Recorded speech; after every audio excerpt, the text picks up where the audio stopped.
of Women Voters of Winnebago County, the League of Women Voters of Wisconsin, and Oshkosh Media.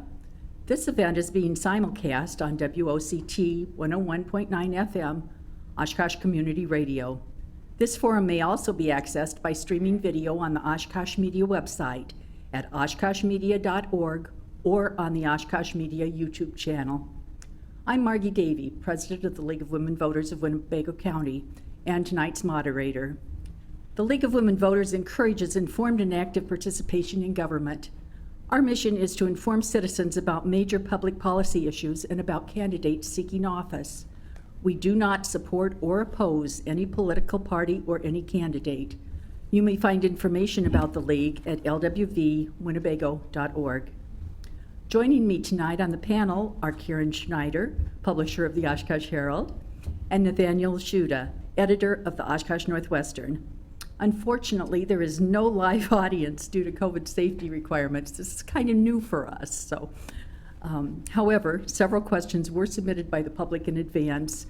Thank you for the publicity that we got to request those questions, and it was quite successful. 3 candidates, Michael Beardsley and Jessica King from Oshkosh, and Matthew Bohr from Cleveland, Wisconsin, which is near Manitowoc, are vying for the 6th Congressional District Democratic Party spot on the November 3rd ballot. The office is currently held by Republican Glenn Grothman. The 6th district includes the counties of Columbia, Marquette, Waushara, Green Lake, Fond du Lac, Manitowoc, Sheboygan, and Ozaukee, and parts of Dodge, Winnebago, and Milwaukee counties. This is for a 2-year term. Our timekeeper will give you cues, and we thank you in advance for keeping your questions as short as possible so that we can cover as many issues as possible. Candidates did receive the first 2 questions in advance, so let's start with those. We will do this alphabetically for this question. Tell us about your qualifications and why you are seeking election to the U.S. House of Representatives. You have 2 minutes for this, and we'll start with Michael. Thank you, and I would like to start off by thanking the League of Women Voters for putting this on, and the other candidates for being here tonight. So just to start off, I'm Michael Beardsley, and I'm running to represent you in Congress. So currently I'm an IT consultant that lives and works right here in Oshkosh. I have lived in the Fox Valley for most of my life, where I grew up in Freedom, Wisconsin, which is just outside of Appleton. I graduated from UW Oshkosh, where I received my business degree in information systems in 2016, which leads me to where I am in my career today. But really, instead of focusing on how I got here, I want to focus on where we can go from here and the vision and inspiration for this campaign and where I would like to see this go. So I feel like we're facing a moment that's too important to sit back and not do anything. So that's why I decided to run. I truly feel that this district has been taken for granted and somewhat left behind. So with 2020 being the year of Murphy's Law, where anything that can go wrong will go wrong, we're seeing a lot of these critical systems exposed. And I think that this is the year we need to make a change and we can make a change. So why I think I'm qualified and why I think I'm the best candidate is I think this district is ready for something new and someone that has urgent and tangible plans to address the many struggles that we're all facing. Really the opposite of our current representation. So I'm confident that I'm the candidate for this moment. So I'm running because for my entire life we have been at war in the Middle East. We have failed to take on climate change. We have let profiteers exploit us for healthcare. And we have allowed our election system to exist that has forced us into extreme polarization and divided this country. So it's time for a new voice to represent you in Congress. And I'm Michael Beardsley. I'm running to represent you. Thank you. Thank you, Michael. Matthew, same question. Thank you. I really appreciate it. First things first, again, thank you for pulling this forum together. It's wonderful to see people actually participating in our democracy. We've seen firsthand what happens when people don't. So here we are. What a year, huh? Wow. Thanks for tuning in and watching this, and again, I appreciate that. My name is Matthew Bohr, and I'm running for Glenn Grothman's seat in Congress. I'm here to ask for your vote on August 11th, and then again on November 3rd. I have an MBA from Marquette University in Milwaukee, and my undergraduate work was in environmental science from DePaul University in Chicago. My parents were a special education teacher. My mom's retired now. My father was a small business person. That's kind of the milieu that I grew up in. So I appreciate public ed and as well as entrepreneurship. My father was his own one-man band. aside from the times that he had a single employee, me. If I came home from school and there were like drop cloths down in the family room and a video and maybe even a pizza, I knew it was time to get to work and it was going to be a long night. So that's the work ethic that I was raised in, and I've continued that to this day. I'll confess that I'm not originally from Wisconsin, but I've come to love it. I've lived in a number of different places. I've been to about 47 states, and I've chosen to make Wisconsin my home. I love it. I grew up going to summer camp near Elko, Wisconsin, and I spent many happy weekends in Delavan, Wisconsin as a small child. Eventually I moved here to teach the wind energy technology program at Lakeshore Technical College in Cleveland. Show of hands if you've heard of Cleveland, Wisconsin. All right, cool. I hadn't before I interviewed there, to be fair. And the reason I think that I can beat Glenn Grothman is that for the last 5 years, I've worked as a business person with a metal fab shop in Manitowoc. I understand actual business day-to-day activities and the challenges that many people that are frankly trying to make a living understand intimately. And I feel that separates me from the herd. Thank you for your time. Thank you. Jessica. Well, thank you again to the League and Oshkosh Media for putting the forum on. My name is Jessica King, and I'm looking to represent you. I believe that in this race, the deciding factor in the primary should be lived experience. We're facing a recession, a pandemic, issues of social unrest and injustice, and extreme climate events that are really causing us to need problem solvers in Washington to really lead us on a new path. I believe I have the experience and credentials to do that.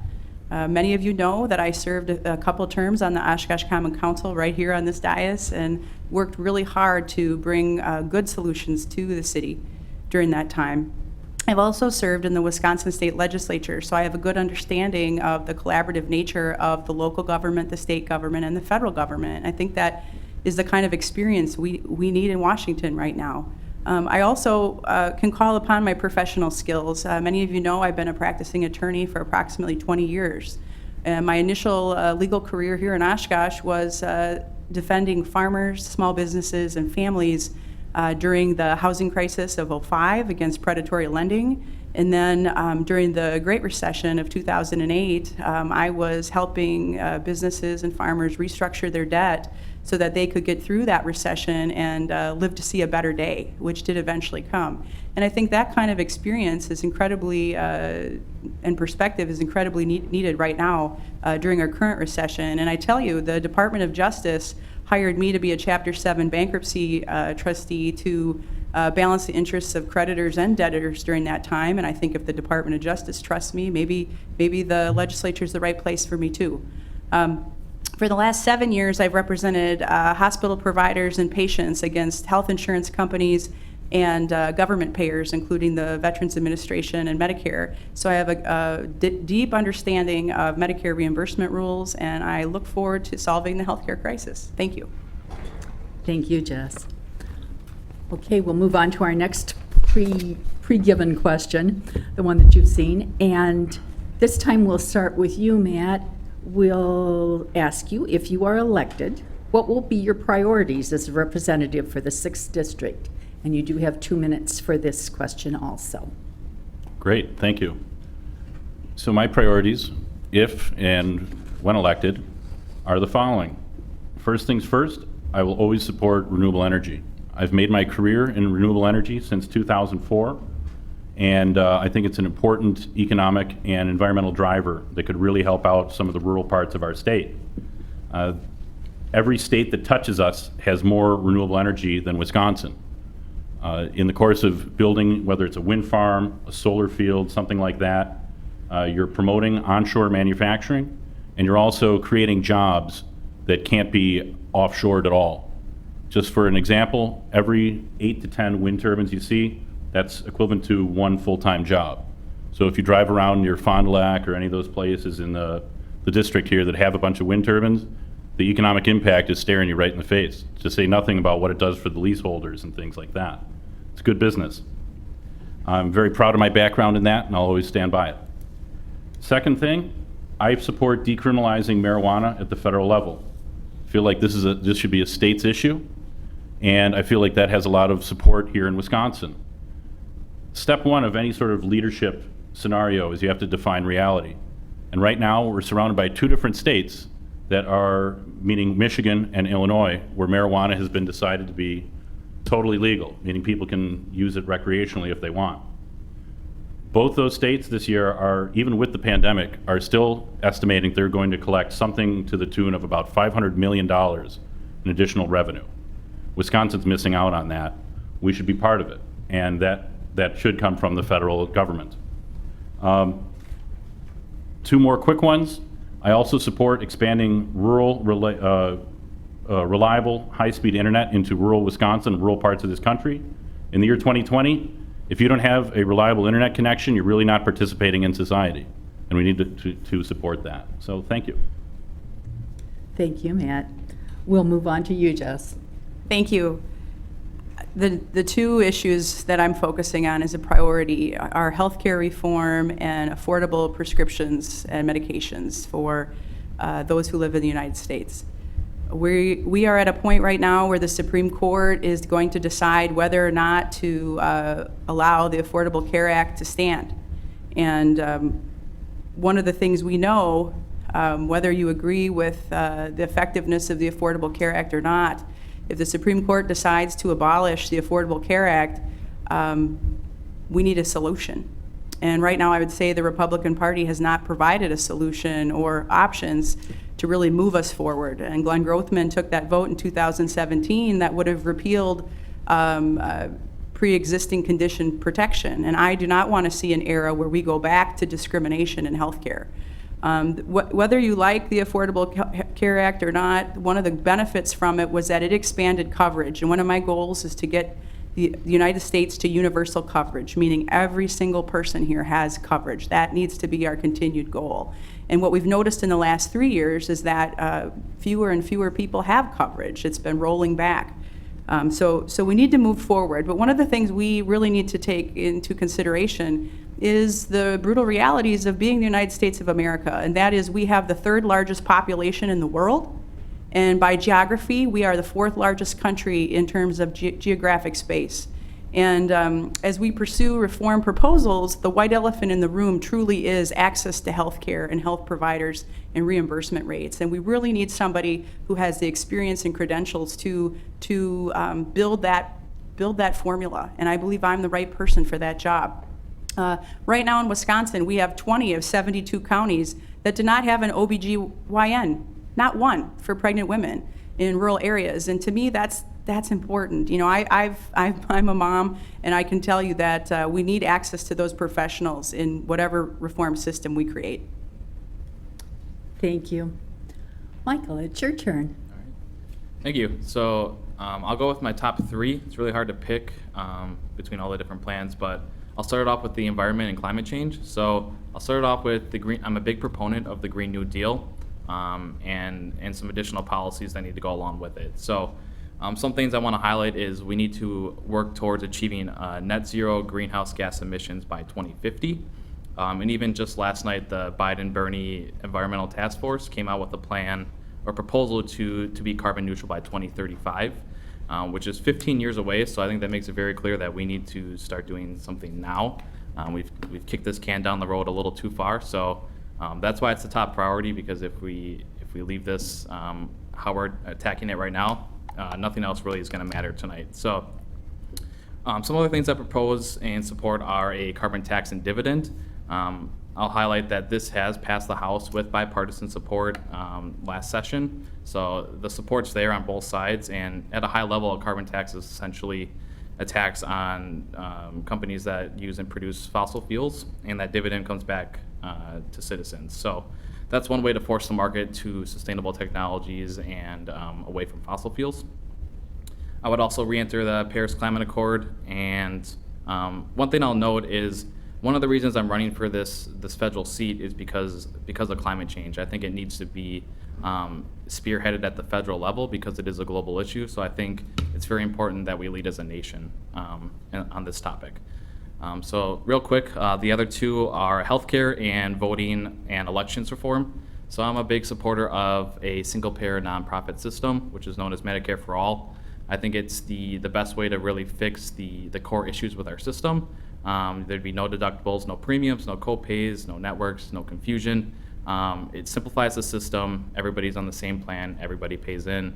Everybody has access. So the big thing is it's not tied to your employment, and it is it takes the for-profit companies out of the equation. So I think those are the two big ones.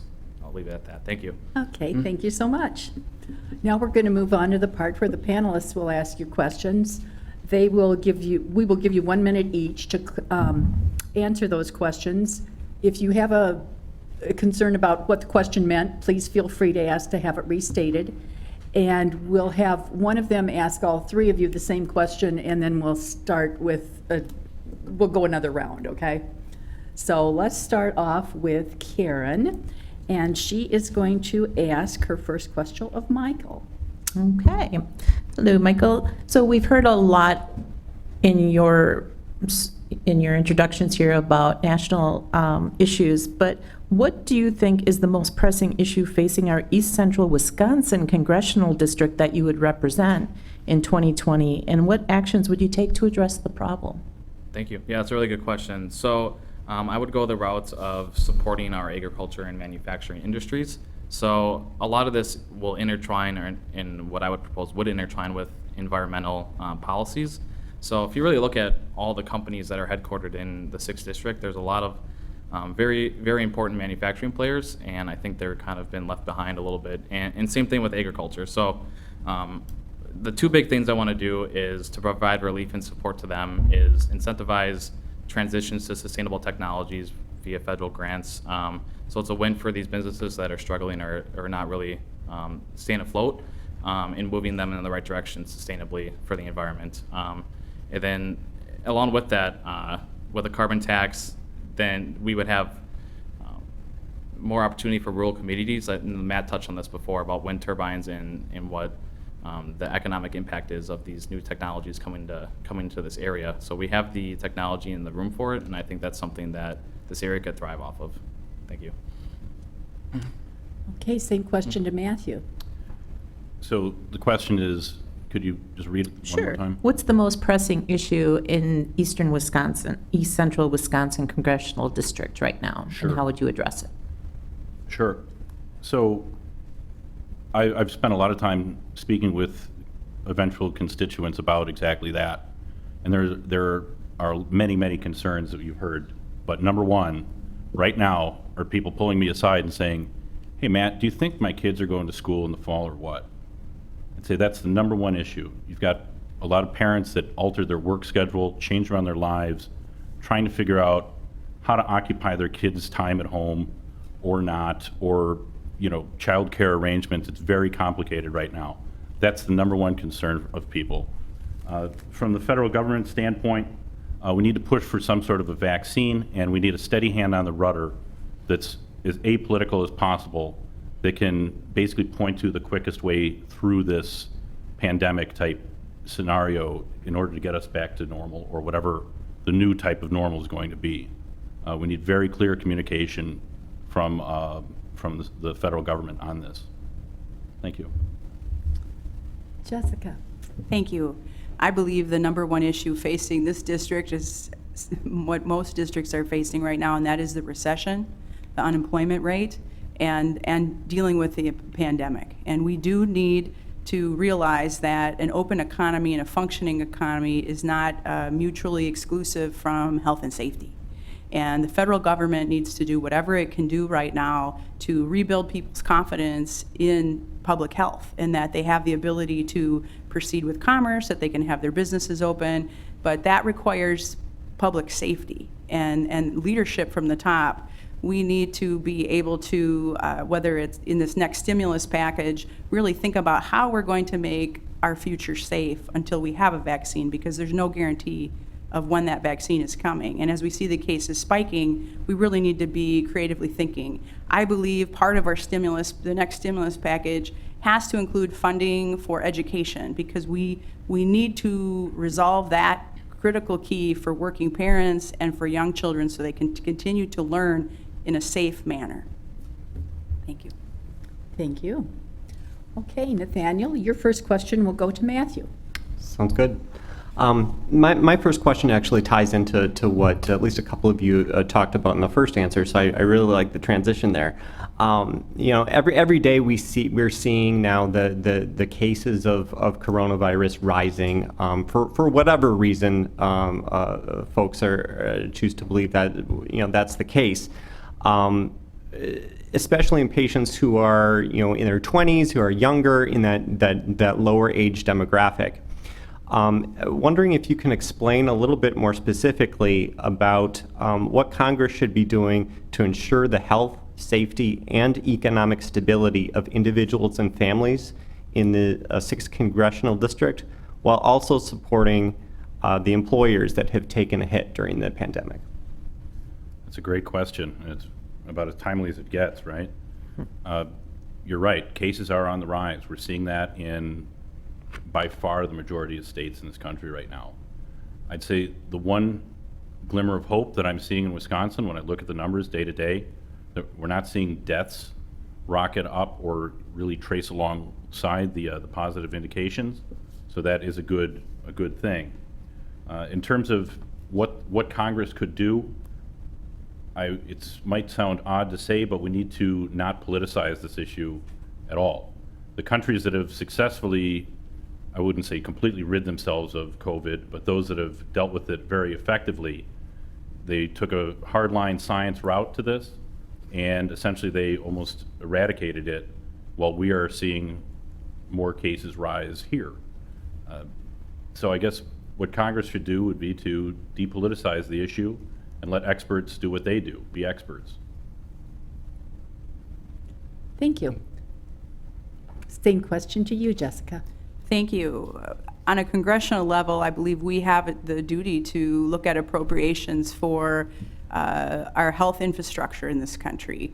There's a great need for PPE, for continued contact tracing, for the ability to assist small businesses in actually creating safe work environments. I believe we have to include in stimulus, again, package funding for education, whether that be for K-12 education or looking at how we're going to help our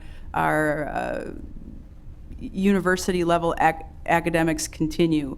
What I see is teachers who are struggling to build the content. We're trying to decide if we're going to go to online learning. We have to appreciate that there are demographics of students that online learning isn't effective, so we have to find what our new path is for education so this does not become a completely lost generation. And that responsibility is on Congress to provide leadership in that plan. And right now we're lacking the plan. I'll tell you, I have a son who's 4 years old and he goes to the YMCA and they have a plan there, but there's only 8 kids in his class and every student needs a plan. Thank you.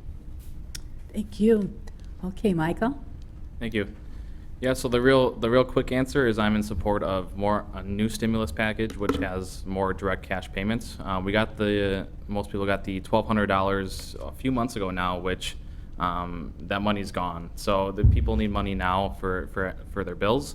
And I'll point on businesses got money via those PPP loans, which were publicly announced a couple days ago, and we're seeing all this big money going to corporations that's going to be forgiven, but only $1,200 went to people. So I think the next package needs to really focus on getting money back to people, because if you're rightfully shutting the economy down to suppress this virus, you need to keep people and businesses whole. So if we're not giving them cash payments, we're setting ourselves up for failure. So I think we really missed the boat on our initial lockdown, because we were supposed to buy time for testing and contact tracing and to suppress the virus, which we're seeing most other countries were able to do.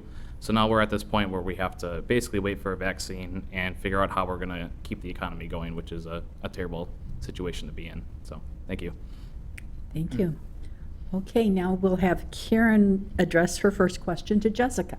Okay, so this will tie into that since we're talking about a pandemic being politicized and people not working together. So it's distressing to witness Congress fail to work together and compromise on important issues for the betterment of all citizens. If elected, what would you do to work cooperatively with the other party? Well, thank you for the question. And again, I have some experience working in the Wisconsin State Legislature as a senator. And obviously, I was elected to the Wisconsin legislature at a time of great divide during the recalls.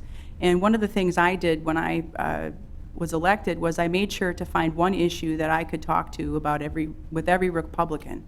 And I had a good voting record, of 80% voting record with Republicans, because I knew I could build a coalition and consensus to focus on issues that were important to all people, all constituents in my district.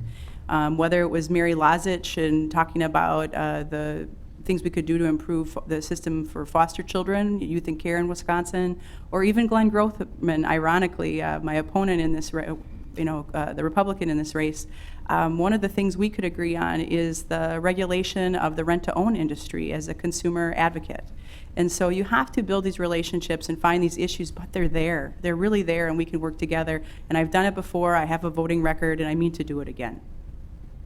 Thank you. Same question to you, Matthew. Yes. Okay. I'm Thank you. sorry, to Michael. No worries. I look at one and say the other name. You both have M's. Yeah. I apologize for that. Well, I should tell you, my husband's Michael and my son is Mark Matthew, so I'm totally confused. Go ahead, Michael. All right. Yeah. So we're going to cross the aisle is absolutely important and something I'm very much for. I'll say I think labels in general at a high level has kind of ruined politics for a lot of people. So I think we need to get back on the path of whether a plan is considered conservative, progressive, liberal, what have you.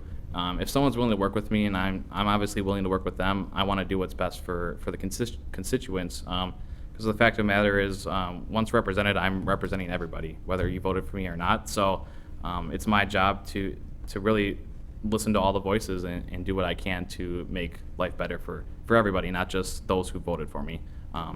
One thing that I didn't get to touch on in my intro is voting reform is one thing that I think would help with this situation, where we're seeing a lot of right now entrenched politicians that have been there for decades on both sides.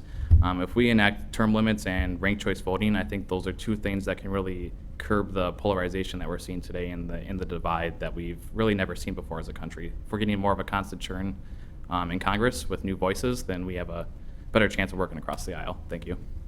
Thank you. This time, let's go to Matthew. Thank you.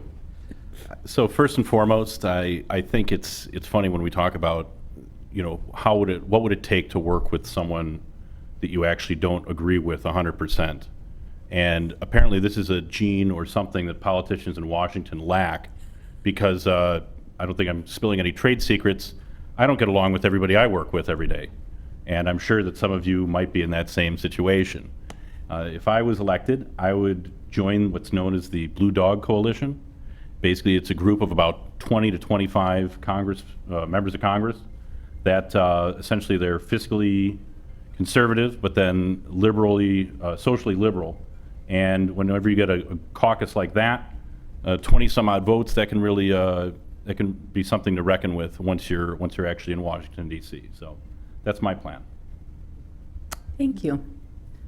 Okay, we'll go back to Nathaniel, and we'll have you address your first question to Michael. Another topic that has been in the news lately, it has to do with police reform. And in a recent House debate on a bill that would ban chokeholds and no-knock warrants and make it easier for civilians and police officers, the incumbent in this race made some comments having to do with race and the reason for police reform. I'm wondering, my question is, what do you think about the George Floyd Justice and Policing Act, and what specifically should the federal government do in the area of police reform? Thank you. Yeah. Grothman, like you mentioned, had that comment that I publicly responded to because I was pretty offended on his approach on it. So the George Floyd Act specifically, I'm very much in support of. I think ending qualified immunity is a necessary step in making sure that police are held responsible for their actions, just like us civilians are. So I think there's a lot of other things we can do on the federal level as well. We can decriminalize marijuana and expunge those records. We can demilitarize the police. We can provide a national database so we don't have that issue where if a cop is relieved of his duties and he can't just go to a new town and get a job again if he's convicted of any wrongdoing. I'm all for increasing transparency, whether that's the national database, making body cam footage publicly available since it is taxpayer funded. And then also the big one I want to emphasize is we need to provide or make mandatory independent investigations and prosecutions for any police wrongdoing or police killings. So I think those are the big things we should be doing. Thank you. Thank you. Matthew? Thank you. First things first, I should mention that I do support in concept, the idea of a bad cops list. Representative Sensenbrenner actually supports this, and the idea would be if you have a bad actor who is a police officer in a particular district or sheriff's department, and maybe has some bad conduct that's well known, he can't just go to a different department, maybe in a different part of the state or over a state line and kind of start over. Basically, it's like a registry of offending police officers, and I think that's a great place to start.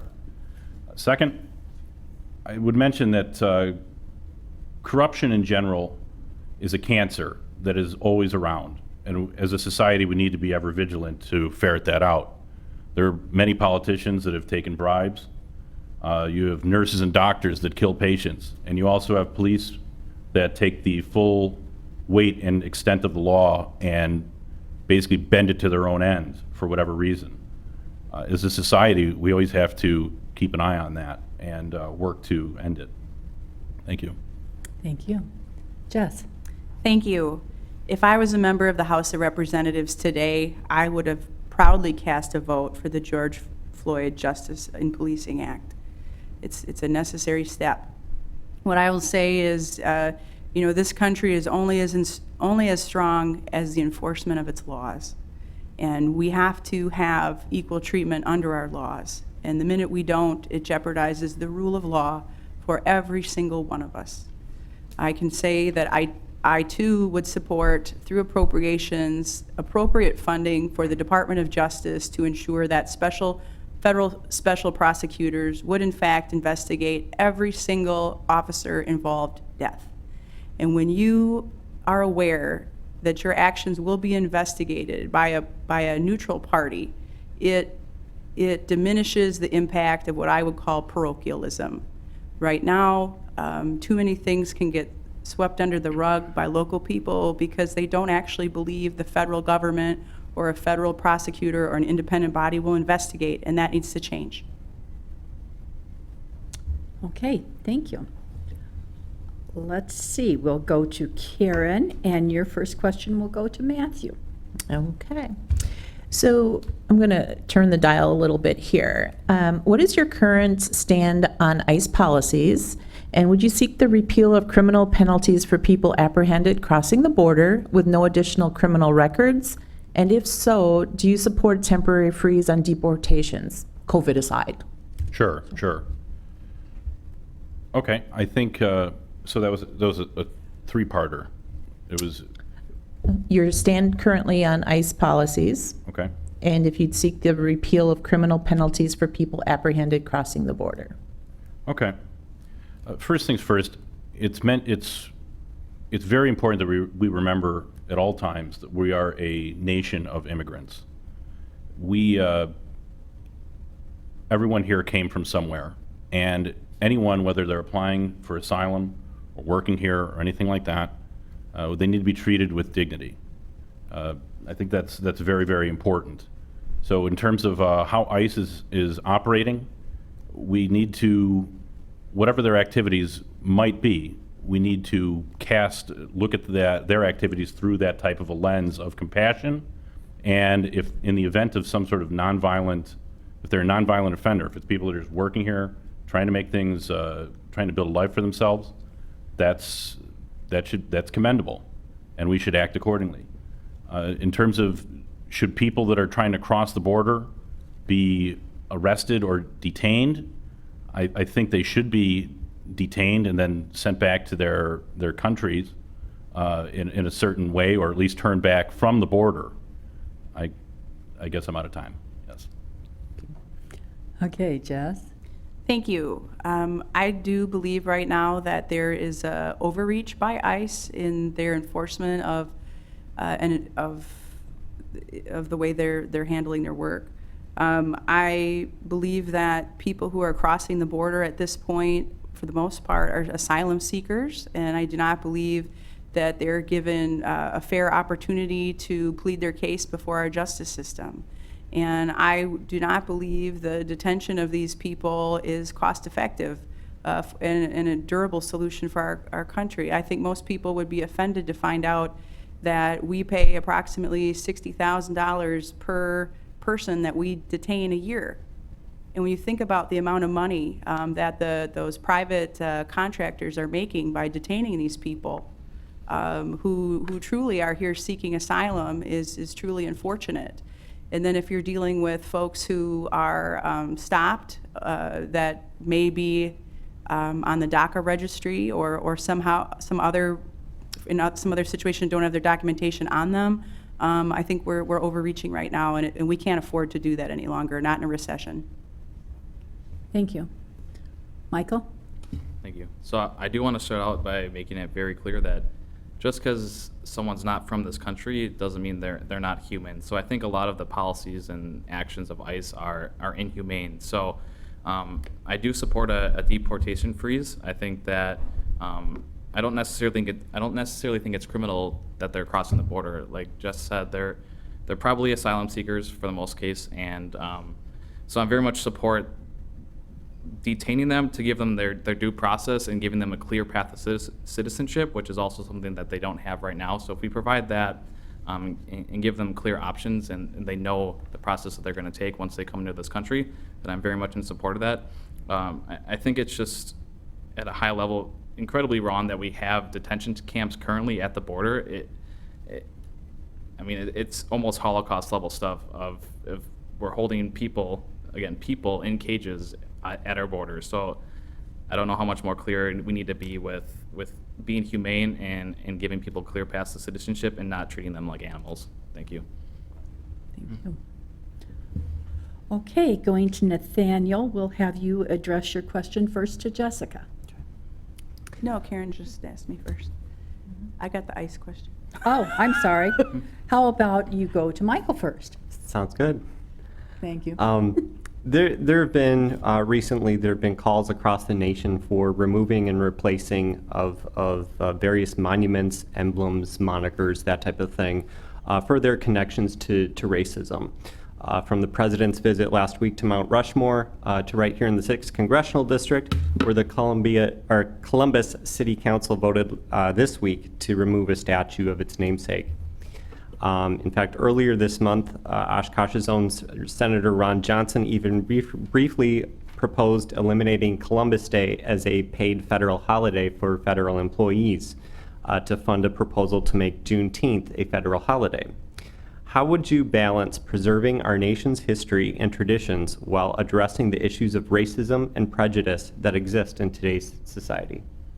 That's a good question. Thank you. So how I would handle this is addressing racism and prejudice always comes first. If there's historical figures that we know have been maybe represented in history in a brighter light than they probably should have, Columbus is an example. I'm in favor of removing the national holiday, removing statues, because ultimately this is a figure, a symbol in the community that's really causing harm to people that are living there. And if they're feeling that they're not safe and they don't feel comfortable with it, it's all about putting those people first. So we have to address the concerns of racism, and we need to relook at what we consider American history, because Columbus is celebrated, but he wasn't the greatest guy. So I think it's all right that we address racism and we prioritize that. So that's my take on it. Thank you. Matthew? Thank you. I would say that first things, I would definitely support what Ron Johnson said and then took back, where should we swap out Columbus Day for Juneteenth? Sure, why not? That's kind of a cool idea. I would support that if that were something I had the ability to vote on. But I think it's important to remember when we're talking about monuments and the history of this country that our history is not a leaflet. It's really, really difficult to, everyone has their story, and you know, history is always written by the victors. I really think that in lieu of just tearing down every monument, and I'm not saying I don't support removing many monuments, I feel like more explanation, maybe more plaques, more a focus on really the good and the bad is very important. As a former educator, I can tell you that that's probably the best way to go about this. Thanks. Can you repeat the question? Sure. How would you balance preserving our nation's history and traditions while addressing the issues of racism and prejudice that exist in our country today? Well, I'll have to tell you, we have a very complicated history in the United States, and I think we don't do enough to support funding for, you know, even education about indigenous cultures. I think to deal with systematic racism, we need to actually look at all of our systems with a wide brush and see who we have as decision makers at the table when we're deciding policies. And to be quite frank, this country has been led by Caucasian men for quite a long time. And I think one of the unique ways to systematically change how our decisions are made is by changing who is sitting at the table to make our policy. And so my hope is that we continue to inspire folks of all different racial and gender makeups to run for office and to be encouraged to do that. And so part of that actually runs into campaign finance reform, because when you have different decision makers at the table, all of our policies will change. Housing, education, cultural, economic, and it has to do with changing the faces in the seats to change the policy. Thank you. Thank you. I was so busy listening to those answers, I have to look and see. I think it's going to be Karen going to Matthew first. Does everybody agree with that? Okay. Okay. All right. So, Jess, you kind of touched on this, but Matthew, what is the role of Congress in addressing policing issues and working to rebuild trust within our communities? What is the role of Congress In addressing policing issues and working to rebuild trust within our communities? I think that in certain cases, we've seen political agenda kind of derail normal, when I say normal, I mean just individuals that live in this country, the country's citizens, that when they hear a lot of partisan bickering and too many politics being thrown around, people just kind of check out, and they lose faith in the system in general, and they lose a lot of faith in their ability to really build relationships amongst each other as well. You flip on any television station, and this is just played ad nauseum in our faces. Everyone's arguing. You know, you don't see anything nice on the media. I'm not saying that bad things don't happen, but it seems like that's certainly about the only thing you do see. And just in that, with too many politicians just sticking to party lines and talking points, it degrades like the caliber of the entire society, frankly. Okay, Jess? Thank you. I think the number one thing that would rebuild trust in communities, in the public structures, whether it be law enforcement is the one focused on in this question, is by restoring the balance of the rest of the public structures. I believe right now we ask law enforcement to take on too much of the burden because we have underfunded the remaining public structures. When you look at the decline in funding for mental health, social workers, county public health officers, you look at the underfunding of schools, and then the underfunding of remedies for people with behavioral health problems, And all those systems work interconnected and interdependently. And what we've done is we've placed this huge burden on police officers to become the only mechanism that we still properly fund to engage society. And that is a very much adversarial process. And I think if we rebuild the rest of our public structures and actually funded them, other people would be available to intervene and build up families again, rather than incarcerating people as our only remedy, which doesn't actually make our community stronger. Thank you. Thank you. Michael, your Alright. turn. Thank you. So I think the best way to do this is to provide more transparency. I touched on this a little bit in a previous question. I truly think the issue now is we see too many times where police do some type of wrongdoing, they investigate themselves, and nothing much really happens. So if we're providing more transparency to the public, they feel more involved, they have more information at their fingertips, and they can make their informed decisions. And at the same time, the police are held accountable, their actions. In a system like that, you would think would de-escalate and be better towards the community. Because one of the big things as well is the militarization of police. We really need to shift the feeling away from us versus them, because that's what them having military vehicles, them having assault rifles, and all these different things, that's the feeling you get when, especially when they're able to target certain groups of people, and they can't do anything about it. They're not going to be held accountable. So if we move the militarization from it, it provides a more safe environment for everyone, which builds trust and transparency. One other thing I'll add real quick is I'm also in favor of having community oversight committees. Madison just passed one as well, so this would be publicly led committees. Yeah, thank you. Okay, thank you. We started with you, right, Matt? Yes, on that one. Okay. So we will start with Jessica, and it will be a question from Nathaniel. Here in the 6th Congressional District is somewhat unique in the sense that it has one of the highest concentrations of manufacturing jobs in almost any other district in the country.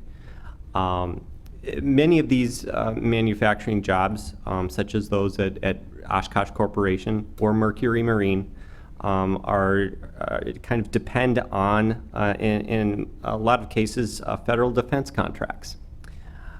In that vein, how does the new United States-Mexico-Canada agreement support and protect jobs in the district? And if not, what would you like to see in place of that plan? Well, I'll tell you, it's interesting. There was a former representative here in Wisconsin's 6th District who, when they were building the federal contracts, actually put a geographical relationship into how the contract should be awarded. And that was an interesting, unique negotiating tactic, and that's actually why Oshkosh Corp has a particular contract that's endured through the ages, because it was had a geographical relationship in the contract. So I think as, being part of the Wisconsin delegation, I think we have to be smart about what the attributes are that we can bring to the table, and the 6th Congressional District definitely has that skilled workforce. So I think it has a lot to do with how they put the request for proposals together about what's important to maintain the viability to get awarded the contract. What I'd like to see, though, to make it fair for Wisconsin to compete, is to also include protections for workers in those contracts, to make sure that we're not creating a race to the bottom with unskilled labor when awarding those contracts, because we have a very high skill level and those people deserve to be paid. Thank you. Matthew? Sorry, Michael? Thank you. So I'll start off with saying that you mentioned Oshkosh Corp, Mercury Marine. We have these major companies here, so it's very, very important that we keep them here. And one way I think we need to do that and ensure that is making sure the workforce is trained up and strong. So one thing I propose on that regard is tuition-free two-year college, which is something Tammy Baldwin has been a champion of and try to get passed through Congress previously. So I think if we make education more accessible for the people in this district, these manufacturing jobs can continue to be filled and trained up better, because we can always be better. And one thing I'll note is You mentioned the Mexico-Canada agreement as well. So I think we need to, for federal contracts, ensure that these are only going to U.S. Manufacturing companies with union protections, so that, like Jess said, they're not unskilled labor. We need to make sure that we build our workforce up and have them protected so that these jobs stay here. Thank you. Thanks. Matthew? Thank you. I work in manufacturing every day. I've lived the tariff issues that we've had over the last year or so regarding steel, then aluminum, then more steel. It can get pretty tricky, I'll tell you that. I'll say that at a certain point, when we're talking about manufacturing jobs here, I believe Jess used the term race to the bottom. And I think that was Jess. In any case, by having a well-trained and a really good workforce, you can somewhat avoid that sort of thing. Part of the reason that the company where I work is able to secure some of the contracts that we do is because basically we have a really good workforce that can do things that not a lot of places can. And that just kind of elevates us above a number of other competitors. We're very proud of that. And I do think that there is a place for Michael's point of emphasizing trade schools and things like that to make sure that you're not just trying to make the cheapest thing like everyone else in the world does. Thank you. Okay, thank you. We have time for one more question, so I'm going to ask it. After that, we will give each of you 1 minute to clarify or rebut anything that's been said tonight, or tell us whatever you'd like to tell us. We'll start this question with Michael. What steps should the federal government take to help our country mitigate and/or adapt to climate change? And what leadership role will you take in developing mitigation approaches? Yeah, so like I mentioned in my intro, I think that the federal government needs to be the global leader in fighting climate change. If we're taking the lead in fighting climate change, the rest of the world's going to follow suit. So the steps I would take: pass the Green New Deal, increase our fuel efficiency standards, introduce a carbon tax and dividend. Those three things are going to force the market in the direction that we need to transition to fully sustainable transportation, technologies, infrastructure, everything like that. Also ending fossil fuel subsidies and doing what we can to move those to investing in sustainable infrastructure. And then also putting a halt on any new fossil fuel projects that are planned to be started up. There's no reason we need to be further investing in oil and coal or things like that. Those projects and that money needs to be going to sustainable technologies. So that's how I do it. Thank you.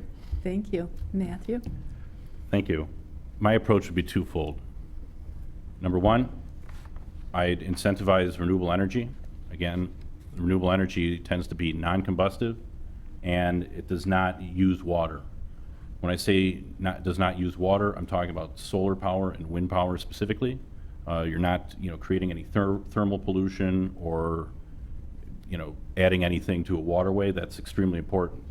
Second, I would definitely use scientists to evaluate our building codes when we're talking about a federal body enacting some sort of a large construction project.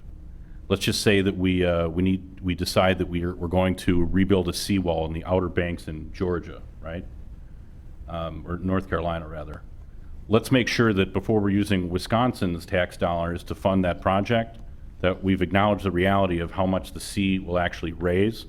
So we're not doing that project and then 5 years later, we're borrowing money again to do the project again.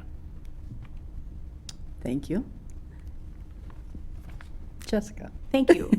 The United States needs to retake its place of leadership in the global arena to address extreme weather events caused by climate change, and there's just no way around it. We need to not only rejoin the Paris Accord, but we actually need to exceed the standards of the Paris Accord now. And we're the appropriate country to have a place of leadership there.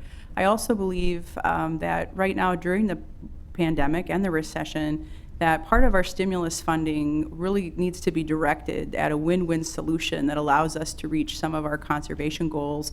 And I believe that'll also open up an opportunity to partner with our rural entrepreneurs and our family farmers to actually rebuild our rural economy, because we have an opportunity to, whether it's expanding AmeriCorps or recreating the Civilian Conservation Corps that my grandfather was a member of, to move forward on those conservation projects, and also give people an opportunity to have a job, to reconnect with land and our natural resources, and move us forward to a sustainable future. Thank you.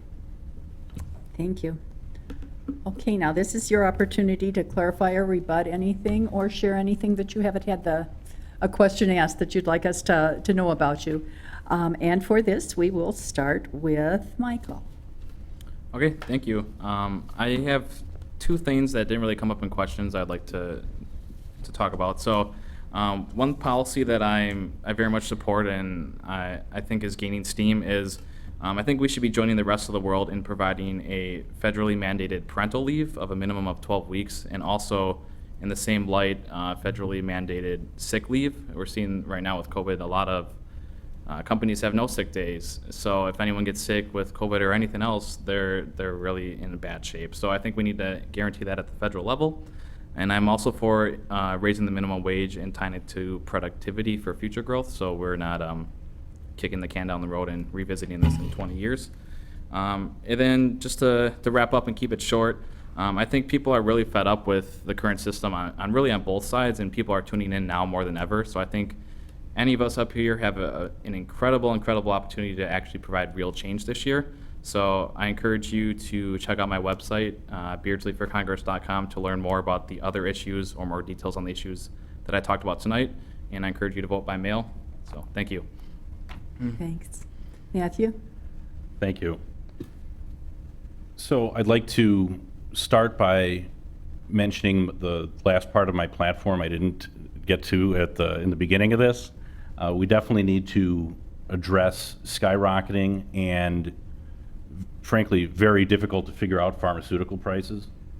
I think everyone here has probably been to a pharmacy and you get some sort of a sticker shock while you're standing there at the counter. And you either find out that because you've got a certain card, that this medicine should cost $2,500, but for you today it's $50, or quite the opposite, where all of a sudden this thing that shouldn't be that expensive is $290, and you're sitting there thinking, how much money do I have on my, on this card that I have from work? Oh my gosh, I have to step outside and call. It doesn't make a lot of sense. We need to address that, and that would certainly be a priority of mine in Congress. And then finally, I'll just end on this note. We're having 4 elections this year in Wisconsin, right? That's very confusing for a lot of people. I would encourage you to vote for me, but I would encourage you to tell everyone you know to vote in general, because there seems to be a lot of confusion about when and how to vote this year. So thank you for your time. Thank you. Jessica? I agree that affordable pharmaceuticals, affordable medications is a huge issue. There was a bill in the House of Representatives called H.R. 3, which would have allowed the negotiation for 250 pharmaceutical, commonly used medications and pharmaceuticals. Representative Grothman voted against it.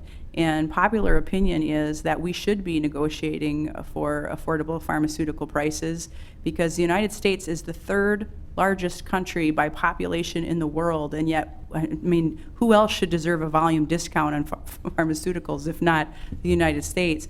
And the truth is, we pay the most in the world. And what I find interesting is that even the Trump administration has acknowledged that the United States should be negotiating prices for physician-administered pharmaceuticals, and yet there's no movement on that. Now, I too would have voted for H.R. 3 to allow for the negotiation of these 250 basically common used medications, and I think that would really help just about everybody, and it's something we all can agree on. So thank you. Thank you all. This does conclude the congressional segment of our forum tonight. On Tuesday, August 11th, you must vote a partisan ballot for the party of your choice. That means that in order to vote for one of these 3 Democratic Party congressional candidates, you must choose to vote the Democratic ballot. Primary elections are held to narrow the field of candidates to 1 from each political party. The Wisconsin partisan primary requires that you must select 1 political party and vote only for candidates within that party for every partisan race on your ballot. Which party you choose to vote for is secret, but you can only choose 1. If you cast a vote for candidates in a different political party in another race, your ballot will be rejected. If you make a mistake and cast a vote in more than 1 party, you can always ask the poll worker for a new ballot. However, we do encourage people to register and vote absentee this year. Voting by mail is a nice thing to do when there's a pandemic. So that concludes our congressional segment, and after a very brief break, we will resume with candidates for Winnebago County Register of Deeds. Thank you all so much for coming out tonight. We really appreciate it. Thank you. Thank Thank you. you. It's wonderful.